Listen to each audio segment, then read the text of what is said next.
안녕하세요.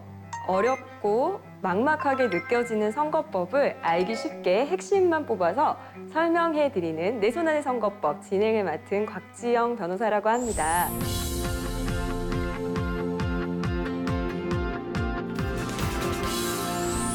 오늘 제 옆에는 이은혜 센터장님께서 자리해 주셨어요. 중앙선거관리위원회에서 우리 국민 여러분들에게 선거법과 관련된 어려운 질문들을 막힘없이 술술 이야기해 주신다는 얘기를 제가 들었습니다. 안녕하세요. 우리 국민 여러분께서 궁금해하시는 선거법을 알기 쉬우면서도 깊이 있게 설명해 드리러 나왔습니다. 저는 중앙선거관리위원회 선거안내센터장 이은혜입니다. 반갑습니다.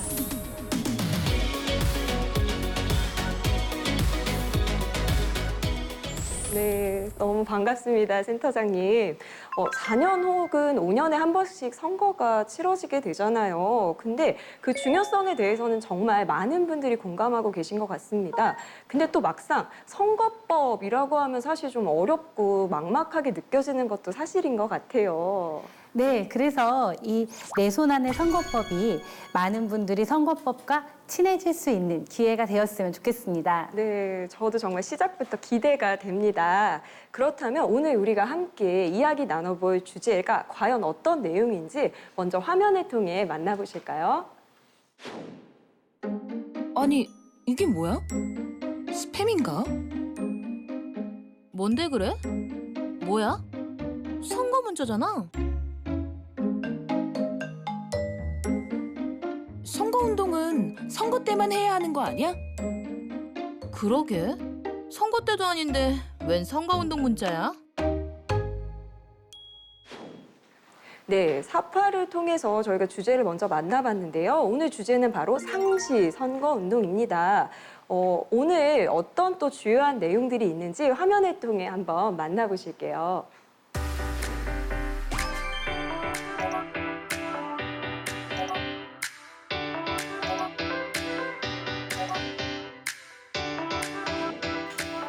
네, 선거법에서는 선거운동을 과연 어떤 식으로 규정을 하고 있는지, 또 선거운동을 할 수 있는 시기가 법에 따로 규정이 되어 있는지 굉장히 여러 가지 궁금증이 드는데요. 센터장님, 좀 알기 쉽게 설명 좀 부탁드릴게요.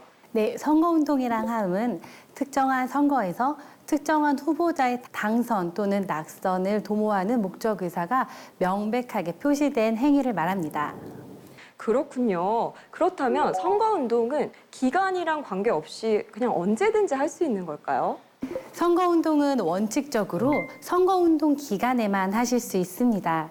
이러한 선거운동 제한 규정은 후보자 간의 균등한 기회를 이렇게 보장하고 선거가 과열 경쟁으로 치닫는 것을 막기 위한 조항입니다. 헌법재판소는 만약에 기간 제한 없이 선거운동이 무한적으로 허용이 된다면 후보자 간의 지나친 경쟁으로 인해서 부정행위가 발생하기 쉽고, 그리고 또한 이건 실질적으로 신진 후보자의 그런 기회 균등에 어긋나기 때문에 선거운동 기간 제한이 합헌이라고 판시한 바 있습니다. 그러네요. 정말 말씀해 주신 대로 언제든지 막 아무 제한 없이 선거운동을 할 수 있다면 너무 운동이 과열되는 측면도 분명히 있을 것 같습니다. 그런데 선거운동은 그럼 선거운동 기간에만 하는 게 원칙이다라고 이렇게 잘 설명을 해주셨는데, 저희가 조금 전에 사파를 봤잖아요. 거기에서는 선거운동 기간이 아닌데도 평상시에 이렇게 선거운동과 관련된 문자를 또 받는 장면을 저희가 봤어요. 그래서 또 이거랑 관련해서 우리 국민들이 어떻게 생각하고 계신지 너무 궁금해서 저희가 직접 거리로 나가봤죠. 네, 그렇습니다. 한번 영상 보실까요? 네.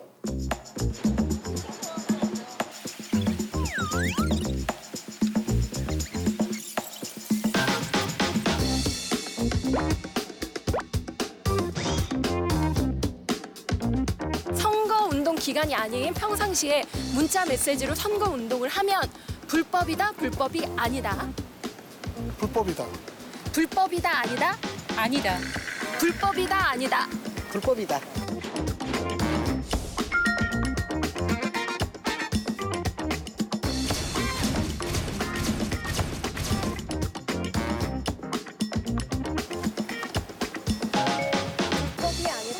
불법이다. 물론 불법이지. 불법이다.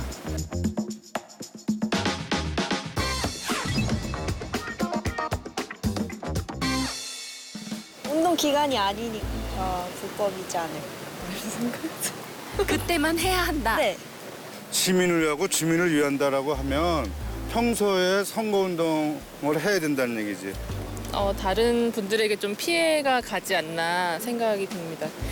운동을 하는 부분이 동등하게 돼야 되는데 미리 채찍이 하듯이 먼저 해버리는 게 되기 때문에 그래서 불법이라고 생각해요.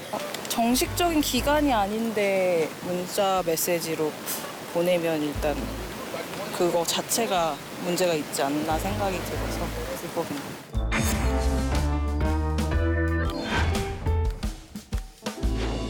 네, 많은 분들이 정말 참여해 주셨네요. 근데 영상을 보니까 또 굉장히 많은 분들이 선거운동 기간이 아닌 평상시에 선거운동을 하면 불법이다 이렇게 답변을 해주셨어요. 저도 좀 생각을 해봤는데 왠지 안 될 것 같습니다. 센터장님 정답 좀 알려주세요. 네, 정답은 자동정보통신이 아닌 문자 메시지로 하면은 항상 가능하십니다. 영상을 보면서 조금 놀라웠던 점이 기회 균등을 위해서 제한을 해야 된다는 그런 의견도 있으셨고 알리기 위해서 상시 가능해야 된다는 그런 의견도 있으셨는데요.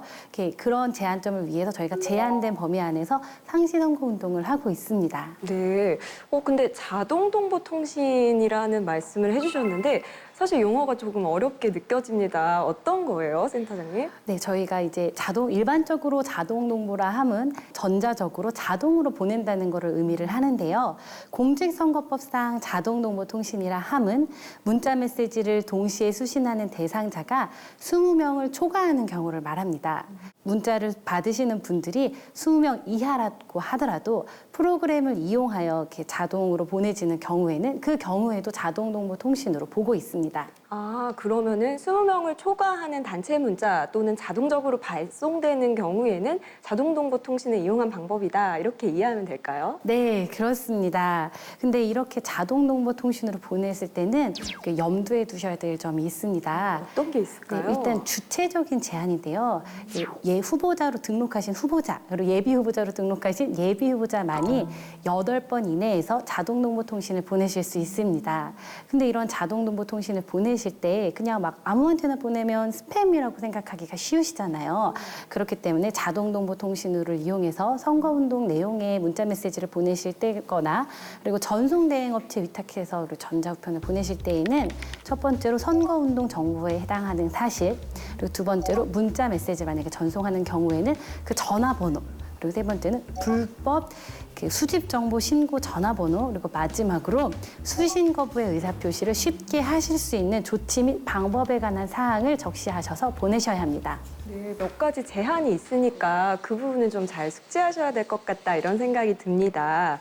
근데 아무래도 예비 후보자나 후보자 입장에서는 가능하면 좀 한 번에 많은 분들한테 관련된 내용을 좀 알리고 싶으실 것 같아요. 그러면 결과적으로 여러 사람들한테 일일이 문자 메시지를 보내는 것도 쉽지 않은 일이잖아요. 그래서 결과적으로는 이 자동정보통신의 방법을 이용해서 좀 전송을 하는 방법을 택하고 또 선택하실 것 같다는 생각이 듭니다. 그런데 또 이런 질문점이 있습니다. 문자 메시지를 무료로 보내는 거는 어떨까요? 이 경우엔 될까요? 네, 무료라고 하더라도 이렇게 자동정보통신으로 보내는 이상 제한점이 그대로 적용이 되십니다.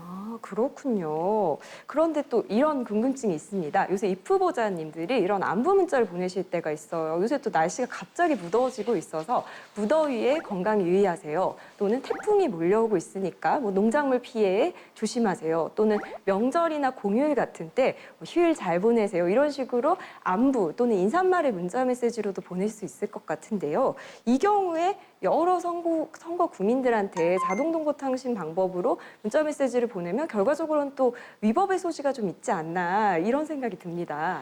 네, 아까 제가 이렇게 자동정보통신으로 선거운동 문자 메시지를 보낼 때 후보자, 예비 후보자만이 할 수 있고 8회에서 제한이 된다고 말씀을 드렸었는데요. 지금 아까 말씀하신 그런 내용은 의례적인 인사 한 말이기 때문에 이런 제한 없이 자동정보통신으로 보내실 수 있으십니다.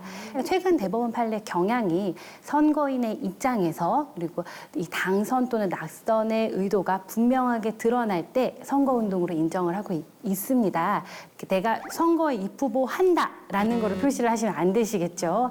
그러니까 그런 제한 없이 안부 문자를 보내시는 것은 의례적인 문자 메시지로서 선거일 전 180일 이전에는 항상 보내실 수 있으십니다. 아, 그렇다면 결과적으로 그냥 의례적인 인사말 정도는 괜찮다 이렇게 이해하면 되겠네요. 네, 괜찮으시지만 또 이것 또한 선거에 영향을 미치는 행위가 될 수 있기 때문에 선거일 전 180일 이전에 자동정보통신으로 보내시는 것이 가능합니다. 아, 그렇군요. 감사합니다. 센터장님, 근데 요새 흔히 우리가 IT 시대다, 정보화 시대다 이런 말을 또 얘기를 많이 해요. 그러면 사실은 우리가 지인들이랑 연락을 할 때도 단순한 뭐 문자 메시지뿐만 아니고 여러 가지 수단을 활용을 합니다. 그래서 결과적으로 선거운동의 방식도 좀 다양해지는 것 같아요. 그래서 인터넷을 활용할 수도 있고요. 아까 또 서두에서 얘기해 주실 때 인터넷 홈페이지나 아니면 이메일을 활용한 선거운동도 가능하다 이런 얘기를 해주셨습니다.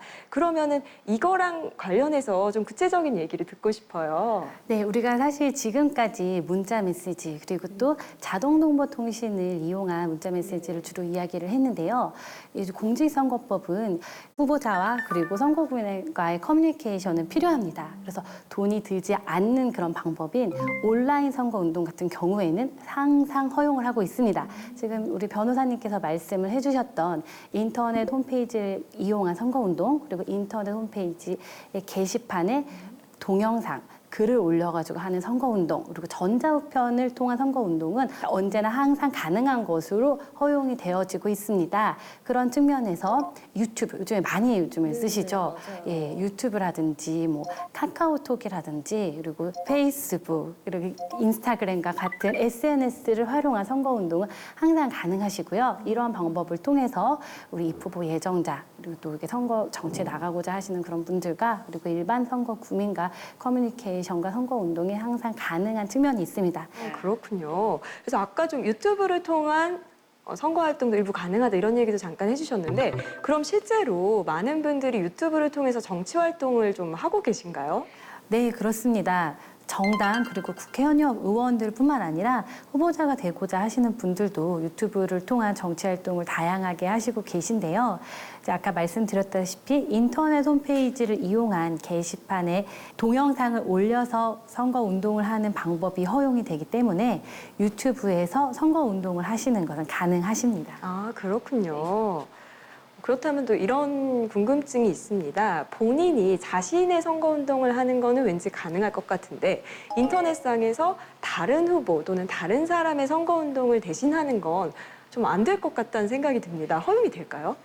저희 그 선거 운동을 일단 할 수 있는 자는 상시 유튜브를 통해서 선거 운동을 하실 수 있으십니다. 그렇기 때문에 온라인 선거 운동의 경우에는 제3자라고 하더라도 선거 운동을 자유롭게 하실 수 있으십니다. 그렇군요. 그러면 또 이런 궁금증이 있습니다. 온라인상에서 그럼 선거 운동을 좀 자유롭게 할 수 있다고 하셨는데 내용에는 그러면은 아무 제한이 없을까요?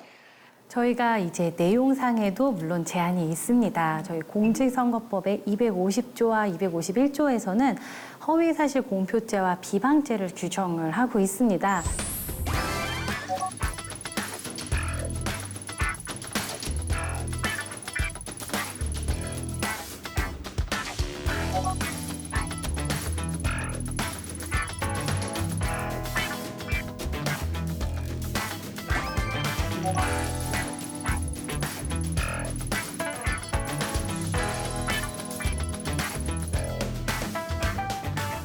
저희 저희 변호사님도 이런 허위 사실이나 비방죄를 많이 겪어보셨을 것 같은데 혹시 그런 사례가 있으신가요? 네, 제가 예전에 공직선거법상 후보자 비방죄 사건에 직접 좀 변호를 했던 적이 있습니다. 그래서 그분이 다른 후보자에 대해서 이제 허위 사실에 막 적시했다 이런 사실로 이제 공소가 제기가 되셨는데 제가 잘 봤더니 조문을 좀 꼼꼼하게 보니까 이게 단순한 의사표현만으로는 처벌이 또 안 되더라고요. 그래서 제가 이제 변론 유지서를 통해서 이분 같은 경우에는 구체적인 사실의 적시가 없다. 단순한 추상적 표현일 뿐이다. 라고 해서 무죄를 받은 사건이 기억이 나네요. 네, 그렇습니다. 사실 저희도 이제 선거 과정에서 굉장히 많이 들어오는 질의라든지 항의가 허위사실 공표죄 여부와 비방죄 여부인데요. 이 두 개 다 구체적인 사실을 적시할 것을 요건으로 하고 있기 때문에 단순한 의견의 표명으로는 처벌되지 않습니다. 그렇지만 이 명백히 허위사실 공표라든지 그리고 비방죄 이를 경우에는 처벌이 되시기 때문에 온라인상 활동을 하실 때도 유의하셔야 하겠습니다. 그렇군요. 아무래도 표현의 자유가 보장이 되다 보니까 자유롭게 의사표현을 하실 수 있지만 뭐 비방을 한다든지 거짓된 사실을 얘기하면 안 되겠네요. 네, 그렇습니다. 네. 그러면요, 투표 인증샷이랑 관련된 좀 궁금증이 있는데요. 이거 많은 분들이 인터넷상에 또 올리시잖아요. 정말 올려도 될까요? 저희가 이제 예전에는 뭐 투표에서 부이라든지 따봉이라든지 이런 표현에 대해서 이런 선거일에 선거운동을 하는 것으로 볼 여지가 있었었는데요.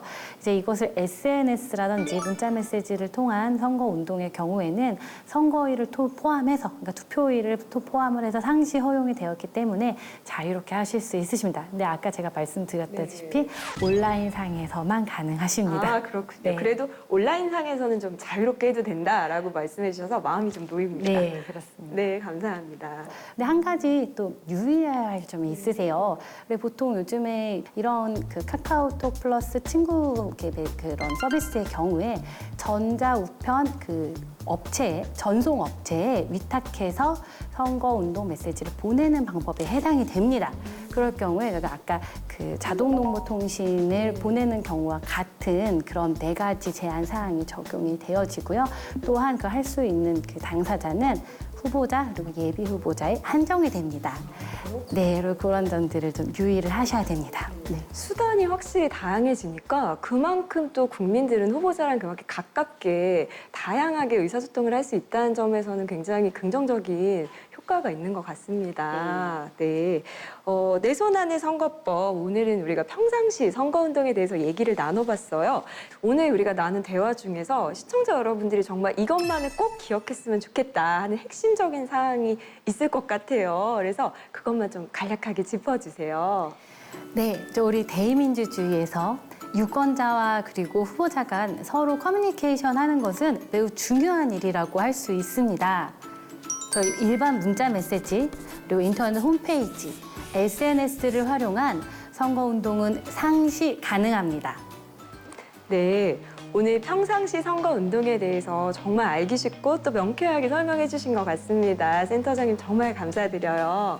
네, 오늘 그러면 저희는 이만 여기에서 인사드리겠습니다. 시청해 주신 여러분 감사합니다. 감사합니다.